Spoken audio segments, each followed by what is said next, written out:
I actually went to jail for 40 gallons of PCP, manufacturing uh, PCP. So I was high up in the drug trade, and everybody used to always say, "Oh man, you the man, you doing your thing, yada yada yada." And I used to boast and brag about that. But since I've been home, people tell me they're proud of me, and that's such a different feeling, as opposed to you the man, or you doing your thing. To hear somebody that I know, to know somebody that I know that was a real thug gang member, and can walk up to me and be like, "Man, I'm proud of you, dog." You know what I mean? I am the person that you have become, the man that you was, and who you are today. I'm just proud, man, to have seen this growth. And that means so much.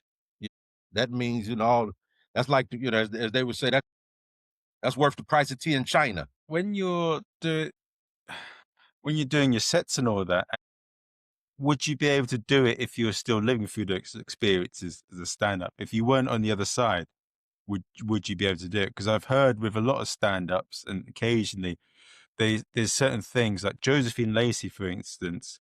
She's put an award-winning comedy show on like her son being autistic and having to raise him when he was like Yeah. old. But then she also mentioned that she had abuse growing up as well, and she says she's not ready to joke about it. That's why she's not done it. But Mhm. if you did comedy whilst you were still, I mean, you didn't, but would you be able to make jokes of everything? Do you think if you were still at the same place you were? Uh, yeah, because, I was always funny. Nothing was never off limits when it came to funny with me.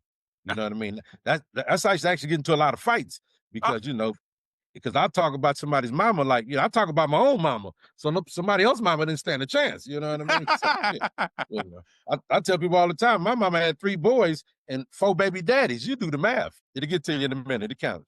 3 boys and 4 baby daddies. My older brother had 2 daddies. oh, bloody hell. There was no Maury around then. See, so you got to know these things. God. So So your nothing is mama off joke. limits to me. So Oh, nothing is off limits to me. But that's true though. My mama had 3 boys and 4 baby daddies. My older brother had 2 baby daddies. Yes, true story. I can't lie. Really happened. bloody hell. She had that wop. She had that wop. When Nicki Minaj was talking about, she had that wop. Oh man. It's when you're look. How do you see the funny side of it? How do you like what's your process of like turning it into comedy gold? Well, see, being funny, I always had to resort back to when I was a child, right? Always for some reason, my daddy was funny, right? Now my mama was funny, but she didn't know she was funny. My mama was she'd just say what she felt, and it would be so raw. Sometimes you would have to just laugh, like, "Did she say that?" You know, because most people wouldn't say, you have a reserve on your mouth. You know what to say and what not to say. But my daddy was funny. I think as a child, see, because I had an older brother and then it was me. And so as a child, what set out the difference between me and him, he was more always like serious, and I was funny. And being funny, people they took towards me. I don't I just, as a child I knew it. I was like, okay, for some reason people take to me a little bit more than they take to my brother. You know what I'm saying? But he's not funny. You know what I'm saying? He doesn't, and so I was all and so I think as a child, I think it got me attention that I wanted. You know what I mean?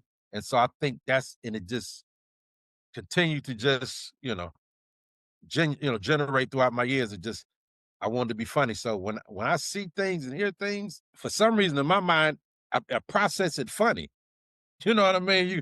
I can see something happen, not too grotesque, but something within the realms of laughing at it and be like, damn, he got hit by that car. You know what I mean? They'd be like, he was high as a motherfucking hell though. You see how he went, see how he flew. If you ever want to be Superman, he was Superman for a few seconds. So, shit. But that'd be after I know he ain't dead. You know what I mean? And but I mean that's how my mind, process just that quick. You know what I mean? Just off something. Be like, if you ever want to be Superman, he was Superman for a few minutes. I know he wish he had a cape on.